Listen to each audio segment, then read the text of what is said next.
Dear students, the first video would continuity பாருங்க conservation of energy in LC oscillation அப்படின்னு சொல்கிறோம். இப்போ conservation of energy என்ன ஜென்ரலாக உங்களுக்கு தெரியும் law of conservation of energy, that is the energy can be created not destroyed அப்படின்னு சொல்கிறோம். that is one form of energy can be converted into another form அப்படின்னு சொல்கிறோம். ஓகேங்களா? இந்த எல்சி ஆசிலேஷனில் இங்கே ஃபார்ம் ஆகக்கூடிய இந்த ஃப்ரீக்குவன்சி, that is ஆசிலேஷன்ஸ் எப்படி இருக்குன்னா இந்த மாதிரி டயக்ராம்ஸில் இருக்கும். ஓகேங்களா? So based on the input value, that is the capacitor having some amount of value, the capacitor வந்து என்ன ஆகுது, இண்டக்டர் வழியாக கரண்ட் ஃப்ளோ ஆகுது அப்படின்னு சொல்லிட்டு இதுக்கு முன்னாடி கேஸில் பார்த்தோம் இல்லையா. now that is C and L, the clockwise direction the current is moving அப்படின்னு சொல்கிறோம். some oscillations is producing. This oscillation is nothing, which oscillations means this type of oscillations. ஓகேங்களா? now இங்கே என்ன பண்ணுறோம்னா the conservation of energy in LC oscillations. during the LC oscillations in LC circuit, the energy of the system oscillate between the electric field of the capacitor and the magnetic field of the inductor. ஓகேவா? அதாவது கெப்பாசிட்டியில் இருக்கக்கூடிய electric field value and இண்டக்டரில் இருக்கக்கூடிய magnetic field value, இது ரெண்டையும் base பண்ணி தான் வந்து LC oscillate producing some amount of oscillations அப்படின்னு சொல்லிட்டு. although these two forms of energy vary with time அப்படின்னு சொல்லிட்டு, அது டைமை பொறுத்து என்ன ஆகும், வேரி ஆகும்னு சொல்லிட்டு. சரியா? இப்போ அதாவது அந்த கெப்பாசிட்டர் அந்த பிளேட் இருக்குல்ல, பிளேட்டில் வந்து என்ன ஆகுது, கிளாக் வைஸ் கரண்ட்டை மூவ் ஆகுதுன்னு சொல்லிட்டு. so the total energy remains constant அப்படின்னு சொல்லுவோம். total energy remains constant. it means that LC oscillation takes place. take place in the accordance with the law of conservation of energy அப்படின்னு சொல்லுவோம். அதாவது how much amount of energy can be produced in the oscillations அப்படின்னா அதுக்கு equal amount of energy தான் நம்ம இன்புட்டாக எடுத்துருப்போம் எங்கே, capacitor and இண்டக்டரில். so the total energy U is equal to UE plus UB அப்படின்னு சொல்லுவோம். what is UE? UE is nothing but Q square by 2C based on the capacitor in electric field அப்படின்னு சொல்லுவோம். and what is UB? 1/2 LI square based on the inductor and the electric, that is magnetic field அப்படின்னு சொல்லுவோம். so let us consider 3 different stages அப்படின்னு சொல்லுவோம். 3 different stagesனால் என்ன sir meaning அப்படின்னா, இங்கே என்ன பண்ணுறோம், the LC oscillations and calculate the total energy of the system. அதாவது ஸ்பெஷல் கேஸ் 1, 2, 3ன்னு சொல்லிட்டு நம்ம ஜென்ரலாக ஸ்பெஷல் கேஸ்லாம் படிக்கிறோம் இல்லையா. இப்போ இங்கே வந்து ஒரு ஆப்ஷன் வந்து ஜீரோவாகவும் இன்னொன்று மேக்ஸிமமாகவும் இருந்தால் என்ன, அந்த மாதிரி இங்கே பாருங்கள். when the charge in the capacitor Q is equal to QM அப்படின்னு சொல்கிறோம். small q is equal to capital QM அப்படின்னு சொல்கிறோம். and the current through the I inductor is 0 அப்படின்னு சொல்கிறோம். that is the total energy is given by. இப்போ இந்த current இந்த total energy இந்த இண்டக்டர்னால் இது வந்து கிவன் இனிஷியல் டைமில் கெப்பாசிட்டரில் மட்டும்தான் என்ன இருக்கும், எலக்ட்ரிக் சார்ஜ் ஸ்டோராக இருக்கும். இண்டக்டரில் மேக்னெட்டிக் ஃபீல்டு இருக்காது. அதாவது கரண்ட்டு ஃப்ளோ ஆகிறதுக்கு முன்னாடி. So I is equal to 0. the total energy is, that is U is equal to Q square QM divided by 2C plus 0, that is equal to Q square M divided by 2C அப்படின்னு சொல்லிட்டு. so the total energy is fully electrical அப்படின்னு சொல்லிட்டு. அப்படின்னு சொல்லிட்டு. அதாவது Q square by 2Cன்னு வருது இல்லையா. Q is the charge, C is the capacitor. அப்போ டோட்டல் எனர்ஜி வந்து ஃபுல்லாக எந்தது, எலக்ட்ரிக் எனர்ஜி பேஸ் பண்ணியிருக்கு அப்படின்னு சொல்லிட்டு. கேஸ் 2ல் சார்ஜ் வந்து 0 அப்படின்னு சொல்லிட்டு. சார்ஜ் வந்து எப்போ 0 ஆகுது, from the capacitor to inductor அந்த charges are moving means capacitor value வந்து 0 ஆகிடும். ஓகேவா? நைட்டு அந்த கான்செப்ட் தான் சொன்னோம். சரி, நைட்டுங்கிறேன், ஃபஸ்ட்டு வீடியோவில் அந்த கான்செப்ட் தான் டிஸ்கஸ் பண்ணோம். ஓகேவா? ஃபஸ்ட்டு வீடியோவில் என்ன பண்ணோம், அந்த கான்செப்டை தான் டிஸ்கஸ் பண்ணோம்.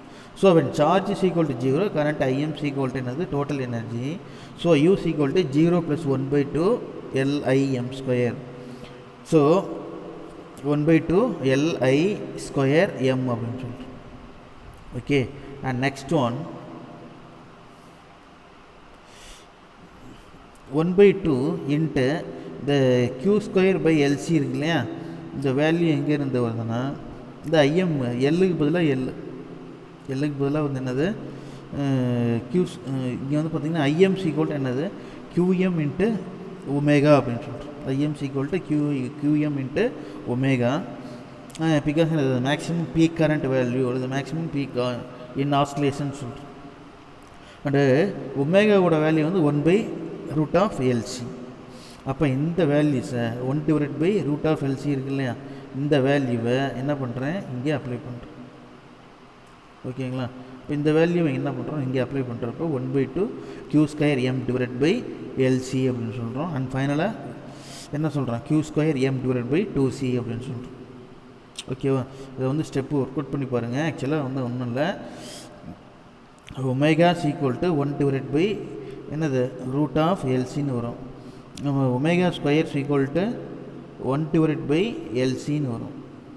ஓகேவா, இப்போ இது Q² 1/LC அதுதான் இங்கே வந்து இங்கே போட்டுருக்கோம் Q²M/LC அப்படின்னு சொல்லிட்டு. So Q²M/2C that is equal to the total energy in the whole magnetic field, fully magnetic அப்படின்னு சொல்லிட்டு. நெக்ஸ்ட் கேஸ் 3ல charge is Q, current is I. ஓகேவா, ரெண்டுமே ஈக்குவலாக இருக்குதுன்னு வச்சுக்கிங்களேன். the total energy value is equal to Q²/2C plus 1/2 Li² அப்படின்னு சொல்லிட்டு. Okay, U² is equal to அதாவது பொட்டன்ஷியல் கிடையாது. the total energy U is equal to Q²/2C means it is based on the capacitor and 1/2 Li² is nothing but based on the inductor. So Q is equal to Qm cos omega t. So Q² I is equal to minus dq/dt ன்னு சொல்லிட்டு. ஏன் வந்து இங்கே I வந்து minus dq/dt அப்படின்னா this is I is the instantaneous current. I is the instantaneous current. So இந்த minus ஏன் போடுறோம் அப்படின்னா கரண்ட் வந்து மேக்னெட்டிக் ஃபீல்டு, அதாவது சார்ஜ் வந்து ஃப்ளோ ஆகிறப்ப இண்டக்டரில் ஃப்ளோ ஆகிறப்ப லிசன் இது வந்து ஒரு கெப்பாசிட்டர் இல்லையா, கெப்பாசிட்டரில் சார்ஜ் இருக்குது, பாசிட்டிவ் சார்ஜ் இருக்குது, இது நெகட்டிவ் சார்ஜ் இருக்குது. இப்போ இந்த இண்டக்டர் இருக்குது. ஓகே, இப்போ கரண்ட் இந்த டைரக்ஷனில் ஃப்ளோ ஆகுதுன்னு வச்சுக்கிங்களேன். இங்கே வந்து என்ன ஆகும் ஃப்ளக்ஸ் ஃபார்ம் ஆகும்னு சொல்லிட்டு. ஓகேவா, அப்போ எந்த டைரெக்ஷனில் நம்ம இது எலக்ட்ரிக் ஃபீல்டு ஃப்ளோ ஆகுதோ அதுக்கு அப்போஸ் பண்ணுற மாதிரி என்ன ஆகுது ஃப்ளக்ஸு ஃபார்ம் ஆகுது. அதுக்கு என்ன பண்ணுறோம் நெகட்டிவ் சைனை அப்ளை பண்ணுறோம். And small amount of current தான் இங்கே பாஸ் ஆகுது. ஸோ I dq/dt என்னது small amount of time period. பல முறை சொல்லியிருக்கேன் I is equal to dq/dt அப்படின்னு சொல்லிட்டு. ஓகே, அண்டு Qவை வந்து என்ன சொல்கிறோம் Qm cos omega t இங்கே அப்ளை பண்ணுங்க. இப்போ அப்ளை பண்ணுறப்போ the negative sign the current indicates that the charge capacitor decreases with time அப்படின்னு சொல்லிட்டு. சரியா, அது இது according to Faraday's law of magnetic electro induction அதை மாதிரி ஞாபகம் வச்சுக்கலாம். அதர்வைஸ் இதை பண்ணலாம்னா இண்டக்டரில் மேக்னெட்டிக் ஃபீல்டோட வேல்யூ அதிகமாக கெப்பாசிட்டரில் வேல்யூ கரண்ட்டோட வேல்யூ வந்து என்ன ஆகும் எலக்ட்ரிக் சார்ஜோட வேல்யூ வந்து டிக்ரீஸ் ஆகுது. ஸோ டிக்ரீஸ் ஆகிறப்போ தட் வேல்யூ வந்து என்ன ஆகுது நெகட்டிவ் சைன் அப்ளை பண்ணுறோம். And I is equal to minus dq/dt and Q is equal to Qm cos sin omega t ன்னு சொல்லிட்டு. இப்போ இந்த d/dt ஆஃப் இந்த ஃபார்முலா என்ன d/dt of Qm sin omega t எப்படி போடுவீங்க omega into cos omega t போடுவீங்க இல்லையா. இந்த இடத்துல U is equal to Q²/2C இருக்கு இல்லையா. இந்த ஃபார்முலாவில் கவனிங்க, இந்த வேல்யூஸில் என்ன பண்ணுங்கள் இந்த ஃபார்முலாவுக்கு பதிலாக கீழே எழுதியிருக்காங்க அவ்வளோதான். அதாவது க்யூக்கு பதிலாக Qm cos omega t. அப்போ என்ன வரும் Q² cos² omega t /2C ப்ளஸ்ஸுக்கு ப்ளஸ்ஸு 1/2க்கு 1/2 எல்லுக்கு எல்லு I² இருக்கு இல்லையா. I² வந்து என்ன பண்ணுறோம் அப்படின்னா 2 டைம்ஸாக டிஃப்ரென்ஷியேட் பண்ணுறோம். சரியா, அப்படி 2 டைம் டிஃப்ரென்ஷியேட் பண்ணுறப்ப என்ன வரும் ω² into Q² sin² omega t. ஓகேவா, I² sorry I is equal to Qm sin I is equal to இது வந்து I value I is equal to Qm omega into sin omega t. அப்போ I² is equal to Qm² sin² omega t. அப்படின்னா வச்சு அதுதான் கரெக்டான ஸ்டெப். Sorry, ஓகேவா? So L into omega square QM square sine square omega t divide by 2 and use equal to Q square M cos square omega t plus divide by 2C அப்படின்னு சொல்லிட்டு. ஓகேவா? அது இதுக்கு அடுத்த ஸ்டெப்பில் 2 என்ன பண்ணுங்க, 2 Q square cos square omega t divide by 2C first இருக்கிறது அப்படியே இருக்குது. அண்டு இது இருக்கு இல்லையா, என்னது L omega square equal to 1 by root of LC இது நான் படிச்சிருக்கேன் இல்லையா. Omega square equal to omega square equal to 1 by omega equal to root of LC. கவனிங்க, omega equal to 1 divide by root of LC அப்படின்னு சொல்கிறோம். இப்போ omega square equal to இந்த root cancel ஆகிடும். அப்போ 1 by omega square equal to 1 by LC அப்படின்னு சொல்கிறோம். இப்போ இந்த ஒமேகா ஸ்கொயருக்கு பதில் என்ன பண்ணுறேன், 1 பை LC நீங்கள் போடுறோம். இந்த எல்சியில் ஒரு எல்லுக்கும் இந்த மேலே இருக்கக்கூடிய ஒரு எல்லுக்கும் கேன்சல் ஆகிடும். சரியா? அது அடுத்த ஸ்டெப்பில் இப்போ என்ன பண்ணியிருக்காங்க, 1 டிவைட் பை 2LC. இங்கே LC என்ன பண்ணியிருக்காங்க, அப்ளை பண்ணியிருக்காங்க. 2க்கு 2 அப்படியே போட்டிருக்காங்க. L into omega square into omega square பதில் தான் 1 பை LCன்னு போட்டோமே. ஓகேவா? So L into Q square omega Q square M into sine square omega t அப்படின்னு சொல்லிட்டு. இப்போ இதிலேருந்து என்ன பண்ணுங்கள், Q ஸ்கொயர் பை 2Cயை காமனாக வெளியிடுங்க. Q ஸ்கொயர் பை 2Cயை காமனாக வெளியிடுங்க. அப்படி எடுத்திங்கன்னா என்ன வரும், Q ஸ்கொயர் ரெண்டு பார்ட்லேயுமே Q ஸ்கொயர் இருக்குது, டிவைட் பை 2C இருக்குது. மேலே என்ன இருக்கும், 1 பார்ட்டில் Q ஸ்கொயர் மட்டும் இருக்கும். சரி, காஸ் ஸ்கொயர் ஒமேகா டி மட்டும் இருக்கும். இங்கே சைன் ஸ்கொயர் ஒமேகா டி இருக்கும். காஸ் ஸ்கொயர் ஒமேகா டி இப்போ சைன் ஸ்கொயர் ஒமேகா டி வந்து 1. அப்போ total energy use equal to Q square divide by 2C, Q square M divide by 2Cன்னு சொல்லிட்டு. ஓகேவா? இது வந்து ஒரு 2 மார்க் கொஷின் இல்லை 3 மார்க் கொஷினில் கேட்கலாம். ஓகேவா? அதுக்கு அடுத்தது 4.9.3 the analogies between LC oscillations and simple harmonic oscillations. சில ஆசிலேஷன்னா வந்து many different types of oscillations இருக்குது. அன்டேம்ப்டு ஆசிலேஷன்ஸ், டேம்ப்டு ஆசிலேஷன்ஸ், ஓகேவா?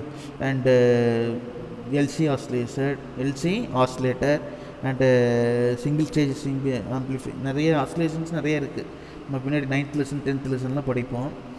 பட் இப்போ சிம்பிள் ஹார்மோனிக் மோஷன்னா என்ன, சிம்பிள் ஹார்மோனிக் வேவ்ஸ்னால் என்னது, நார்மலாக சிம்பிள் ஹார்மோனிக் வேவ்ஸ்னால் இப்படி தான் சைன் வேவ் இருக்குது. Okay, simple harmonic motion. இப்போ எல்சி ஆசிலேட்டர்னால் என்ன ஆகும் அப்படின்னா, இந்த inductor and capacitor connector parallel இருக்கு இல்லையா, அதில் வந்து some amount of frequency form ஆகுது. இது ரெண்டையும் என்ன பண்ணுறோம், கம்பேர் பண்ணி பார்க்குறோம்.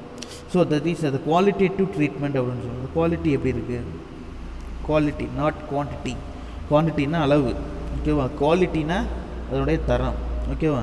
குவாலிட்டேட்டிவ் ட்ரீட்மெண்ட், அதாவது அந்த சிக்னல் வந்து ப்ராப்பராக ப்ராப்பகேட் ஆகுமா, ப்ராப்பராக லாங் டிஸ்டன்ஸுக்கு ப்ராப்பகேட் ஆகுது அப்படின்னு சொல்லிட்டு, தட் இஸ் குவாலிட்டேட்டிவ் அப்படின்னு சொல்லிட்டு. ஸோ ஒரு சிக்னல் வந்து நல்லா அண்டர்ஸ்டாண்ட் பண்ணிக்கிங்க.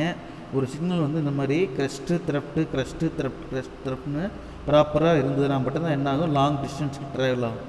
அல்லது ஃப்ளாட்டாக இப்படி இருந்ததுன்னாவோ, அல்லது இந்த மாதிரி இதாக இல்லாமல் இப்படி இருந்தது அப்படின்னாவோ, சரியா, இந்த மாதிரி இருந்ததுன்னா என்ன ஆகாது, ட்ரான்ஸ்மிட் ஆகாது.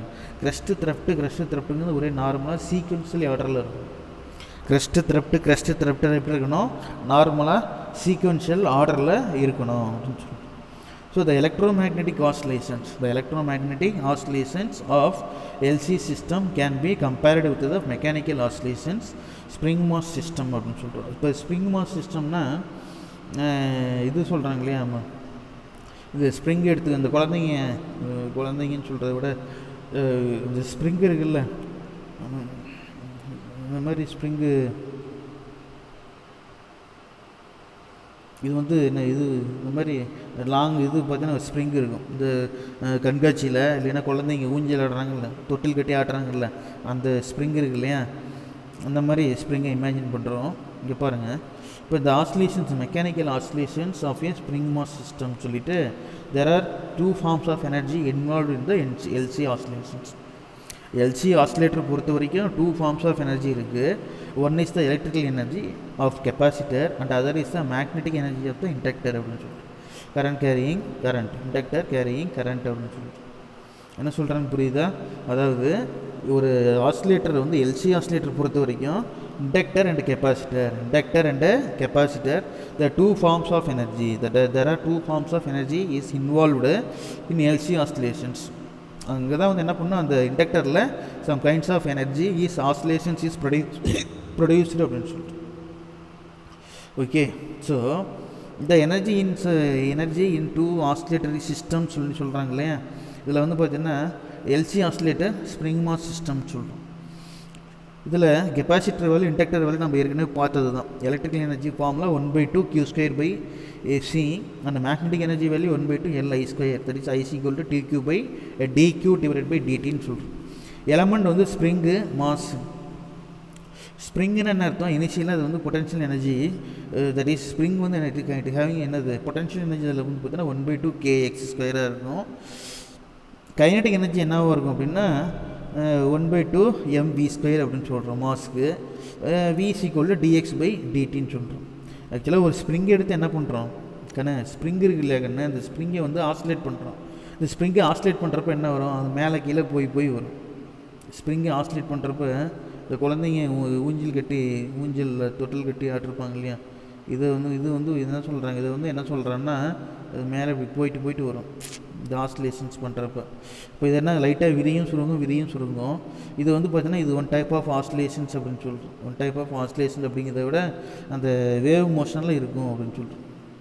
சரியா? அதாவது வேவ் மோஷன் சொல்கிறத விட அதை எப்படி எக்ஸாக்டாக சொல்லலாம் அப்படின்னா, இட் ஹேவிங் இனிஷியலாக அது வந்து என்னது பொட்டன்ஷியல் எனர்ஜி வந்து 1/2 kx² அப்படின்னு சொல்கிறோம். கைனடிக் எனர்ஜி = 1/2 mv² சொல்கிறோம். v is the dx/dt. இந்த dx/dtங்கிறது என்னது displacement, rate of change of its என்னது டிஸ்பிளேஸ்மெண்ட், மூவ் ஆகுது அப்படின்னு சொல்கிறோம். இப்போ இந்த ஆசிலேஷன் வந்து பார்த்தீங்கன்னா to and fro என்னது மூவ் ஆகுது. ஆசிலேஷன்ஸ் வந்து என்னாகும், to and fro என்னாகும் மூவ் ஆகும், மேலே கீழே போய் வரும் அப்படின்னு சொல்கிறோம். இது எல்சி ஆசிலேட்டர் பொறுத்த வரைக்கும் என்னது இந்த மாதிரி ஆசிலேஷன் ஆகும். எல்சி ஆசிலேட்டர் பொறுத்த வரைக்கும் வந்து என்னது இந்த மாதிரி இங்கே என்ன ஆசிலேஷன்ஸ் டைம் இது ஆகுது, மேலே இது ஆகுது ஆசிலேஷன்ஸ் ஆகுது, அதே சேம் ஆசிலேஷன்ஸ் இங்கே இருக்கும் அப்படின்னு சொல்லிட்டு. ஓகேவா? Next likewise the mechanical energy of the spring mass system. இப்போ நம்ம இது வந்து பார்த்தீங்கன்னா திஸ் இஸ் த மெக்கானிக்கல் எனர்ஜின்னு சொல்கிறோம். ஏன் மெக்கானிக்கல் எனர்ஜின்றோம், நம்ம வந்து ஸ்ப்ரிங் மாஸ் சிஸ்டம் பொறுத்த வரைக்கும் வந்து என்னது இனிஷியலாக ரெஸ்ட்டில் இருக்கும். நம்ம என்ன பண்ணுறோம், we can apply some force on the object அல்லது ஸ்ப்ரிங்கு. அப்போ என்ன ஆகும், the potential energy of the compressed or extended அப்படின்னு சொல்கிறோம். சரி, அப்போ ஃபோர்ஸ் வந்து அங்கே என்ன ஆகுது, கம்ப்ரெஸ் ஆகுது அல்லது என்னது எக்ஸ்டெண்ட் ஆகுது. ஸோ கம்ப்ரெஸ்ட் அண்ட் எக்ஸ்டெண்டட் இந்த spring kinetic energy of mass இந்த டேபிள் 4.2 லிஸ்ட்டில் கொடுத்துருக்காங்க. ஸோ த 2 pairs ஆஃப் எனர்ஜின்னு சொல்கிறோம். By examination the table 4.2 analysis between the various quantities. சரியா? இதனுடைய அளவும் என்னது மாறுபடும். சரியா? அண்டு கெப்பாசிட்டர் பொறுத்த வரைக்கும், இண்டக்டர் பொறுத்த வரைக்கும், ஸ்ப்ரிங் மாஸ் பொறுத்த வரைக்கும் அதோட மாஸ் வேல்யூ அண்டு இன்னொன்று mass value and spring value. ஓகேவா? அதுக்கு அடுத்தது angular velocity, angular frequency of oscillations omega = √k/m. இதை ஞாபகம் வச்சுங்க, spring mass concept. Omega = √k/m. k = என்ன சொல்கிறோம்னா 1/c அப்படின்னு சொல்கிறோம். m = l அப்படின்னு சொல்கிறோம். சரியா? அப்போ என்ன வரும், எம்முக்கு பதிலாக எல்லை போடுங்க, கேக்கு பதிலாக 1/c போடுங்க. அப்போ ஒமேகா = √1/LCன்னு வரும். Therefore the angular frequency LC is oscillation to omega = 1/√LC. சரி, 1/LC இல்லை 1/√LC. ஒமேகா ஸ்கொயர் தான் வந்து என்ன சொல்கிறோம் 1/LC அப்படின்னு சொல்லிட்டோம். ஓகேவா? அதுக்கு அடுத்தது நெக்ஸ்ட்டு லாஸ்ட்டாக அந்த டேபிள் பார்த்துக்கன்னு நம்ம இது வரைக்கும் என்னென்னலாம் பார்த்தோமோ, there is analogies between the electrical and mechanical quantities அப்படின்னு சொல்லி. எலக்ட்ரிக்கல் சிஸ்டமாக இருந்தால் சார்ஜ் கியூன்னு இருக்கும். மெக்கானிக்கல் சிஸ்டம் பொறுத்த வரைக்கும் டிஸ்பிளேஸ்மெண்ட்டு எக்ஸ் அப்படின்னு சொல்கிறோம். Current I = dQ/dt, velocity v = dx/dt. இங்கே வந்து இண்டக்டன்ஸ் எல், அங்கே mass M, reciprocal of capacitance = 1/c, force வந்து கான்ஸ்டன்ட் k. அதாவது ஸ்ப்ரிங்குக்கும் எலக்ட்ரிக்கல் சிஸ்டத்துக்கும் நம்ம என்ன பண்ணுறோம், கம்பேர் பண்ணி அந்த ஈக்குவேஷனை டிரைவ் பண்ணுறோம். பொட்டன்ஷியல் எனர்ஜி வந்து இங்கே 1/2 kx², இங்கே electrical energy 1/2 c × q², magnetic energy 1/2 li². இதெல்லாம் வந்து என்னது எலக்ட்ரிக்கல் சிஸ்டம்னா என்ன அர்த்தம், இண்டக்டர் எல்சி ஆசிலேஷனில் ஃபார்ம் ஆகுது. இது வந்து ஸ்ப்ரிங்கு அது என்ன சொல்கிறது, ஸ்ப்ரிங் மாஸ் சிஸ்டம் அப்படின்னு சொல்கிறோம். அது என்ன சொல்கிறோம், ஸ்ப்ரிங்கு மாஸ் சிஸ்டம் அப்படின்னு சொல்கிறோம். ஓகேவா. அதுக்கு அடுத்தது electromagnetic energy value, mechanical energy value. Electromagnetic எனர்ஜிங்கிறப்போ டோட்டல் எனர்ஜி ரெண்டையுமே ஆட் பண்ணுறோம். Potential energy plus kinetic energy ரெண்டையும் ஆட் பண்ணுறோம். அப்படி ஆட் பண்ணுறப்போ we can get the value u = 1/2 c × q² plus 1/2 li² சொல்கிறோம். Mechanical energy E = 1/2 kx² and 1/2 mv². Sir என்ன sir நீங்கள் ஈக்குவேஷன் அப்படியே படிச்சுட்டு போயிட்டீங்க, அங்கே இருக்கிறது அப்படியே படிக்கிறது இருக்குது சார், நாங்களே படிச்சிக்கணும்னு நினைக்காதீங்க. இது வேறு வழி இல்லை, இது எல்லாமே ஃபார்முலாக்கணும். ஃபார்முலான்னு சொல்கிறத விட சார்ஜ்னால் க்யூ இருக்கும், கரண்ட் ஐ அங்கே பாஸ் ஆகுது, அதனால் அங்கே இண்டக்டன்ஸ் இருக்குது, கெப்பாசிட்டன்ஸ் இருக்குது, எலக்ட்ரிக்கல் எனர்ஜி இருக்குது, மேக்னெட் எனர்ஜி ஃபார்ம் ஆகும், டோட்டல் எனர்ஜி இது அப்படின்னு சொல்கிறோம். ஸ்ப்ரிங் மாஸ் பொறுத்த வரைக்கும் ரெஸ்ட்டில் இருக்கப்போ வந்து ரெஸ்ட்டில் இருக்கப்போ 0 டிஸ்பிளேஸ்மெண்ட் ஆகுது. எவ்வளோ டிஸ்பிளேஸ்மெண்ட் ஆகுது, எக்ஸ் டிஸ்டன்ஸு டிஸ்பிளேஸ்மெண்ட் ஆகுது. அப்போ v = dx/dtன்னு சொல்கிறோம். அதுக்கு it having some amount of mass value. Force வந்து அங்கே கான்ஸ்டன்ட் ஃபோர்ஸ் k. சரி, நம்ம எந்தளவுக்கு ஃபோர்ஸ் அப்ளை பண்ணுறோமோ that is force is constant அப்படின்னு சொல்கிறோம். Potential energy 1/2 kx, kinetic energy 1/2 mv². அது ரெண்டையும் டோட்டலாக ஆட் பண்ணோம்னா மெக்கானிக்கல் எனர்ஜி அப்படின்னு சொல்லிட்டு. ஓகேவா. இதோட லெசன் முடிஞ்சுக்கண்ணே. ஓகே. அதுக்கடுத்து சம்மரின்னு இருக்குது. இந்த சம்மரி வந்து ஏற்கனவே நீங்கள் பாதி பேர் படிச்சிருப்பீங்கன்னு நினைக்கிறேன். ஓகேவா. இதுக்கு அடுத்தது இந்த ஃப்ளோ சார்ட்டெல்லாம் நமக்கு தேவையில்லை. இந்த 1 மார்க் கொஷின்ஸை அடுத்த கிளாஸில் 1 மார்க் அந்த நியூமரிக்கல் ப்ராப்ளம்ஸை என்னது நெக்ஸ்ட் கிளாஸில் பார்க்கலாம். ஓகேவா. இன்றைக்கி என்ன பண்ணுறீங்க அப்படின்னா, இந்த ஃபேர் நோட் இருக்கு, உங்கள் டெஸ்ட் நோட்டில் இந்த சம்மரி இருக்கு இல்லையா, சம்மரியில் இருக்கக்கூடிய பாயிண்ட்ஸு வந்து பார்த்திங்கன்னா 2 பேஜஸ் இருக்குது. சம்மரியில் இருக்கக்கூடிய பேஜ் 1 ஒரு 1.25 பேஜ் இருக்குது. ஒரு 5 பாயிண்ட்டாக படித்து என்ன பண்ணுங்கள், சம்மரியில் இருக்கிறது எழுதுங்க. ஏன்னா இதில் இருக்கிறது ஏதாவது 1 மார்க்கு 2 மார்க்கோ 3 மார்க்கில் 3 மார்க்கில் வராது, 1 மார்க் 2 மார்க்கில் கேட்பாங்க. அதுக்கு அடுத்தது இந்த டேபிள் 4.3 இருக்கு இல்லையா, அந்த டேபிள் ஒரு தடவை என்ன பண்ணிடுங்க படிச்சுட்டு அதை பார்க்காம எழுதிடுங்க. இந்த சம்மரி என்ன பண்ணுங்க, 5 பாயிண்ட்டாக ஃபஸ்ட்டு 5 பாயிண்ட் படி பார்க்காம எழுது, அதுக்கடுத்து செகண்ட் 5 பாயிண்ட் படி பார்க்காம எழுது, அதுக்கடுத்து தேர்ட் 5 பாயிண்ட்டு. ஓகேவா. இதே மாதிரி என்ன பண்ணுங்கள், கொஞ்சம் கொஞ்சமாக படித்து அதை எழுதிடுறீங்க. ஓகேவா. அதுக்கு அடுத்தது இந்த டேபிள் 4.3 இருக்கு இல்லையா, இந்த டேபிள் 4.3 அதையும் என்ன பண்ணுங்கள் படிச்சுட்டு ஹோம்ஒர்க் டெஸ்ட் எழுதிடுங்க. இந்த conservation of energy in LC oscillation இருக்கு இல்லையா, அது வந்து ஒரு 3 மார்க் கொஷின். சரியா. அந்த ஒரு கொஷினை வந்து என்ன பண்ணுங்கள் உங்கள் டெஸ்ட் நோட்டில் எழுதிடுங்க. ஓகேவா. இன்றைக்கி இந்த 3 கொஷின் தான் உங்களுக்கு டெஸ்ட். ஓகேவா. அதுக்கு அடுத்தது அடுத்த கிளாஸில் என்ன பண்ணலாம் அப்படிங்கிறத we will discuss later. இதில் வந்து நடுவில் வந்து பார்த்திங்கன்னா 2 சம் மட்டும் உங்களுக்கு ஹோம்ஒர்க் கொடுத்தேன் லாஸ்ட் கிளாஸில். 4.26 4.27 அதை வந்து அப்படியே பார்க்க சொன்னேன், அதை அப்படியே ஒரு தடவை பார்த்துருங்க. ஓகேவா. இது டேரெக்ட் ஃபார்முலா அப்படியே அப்ளை பண்ணுற மாதிரி தான் இருக்கும், அதனால தான் அதை எக்ஸ்பிளைன் பண்ணல. ஆக்சுவலாக அதை நீங்கள் செம்மை படிச்சுட்டு நீங்கள் என்ன பண்ணலாம், டேட்டாவை டேரெக்டாக அப்ளை பண்ணுறாங்க. ஓகேவா. அதுக்கு அடுத்தது we will see that next class. கொடுக்குற இன்ஸ்ட்ரக்ஷனை கொஞ்சம் ஃபாலோ பண்ணுங்கள். See you students. Let meet the next class. Thank you.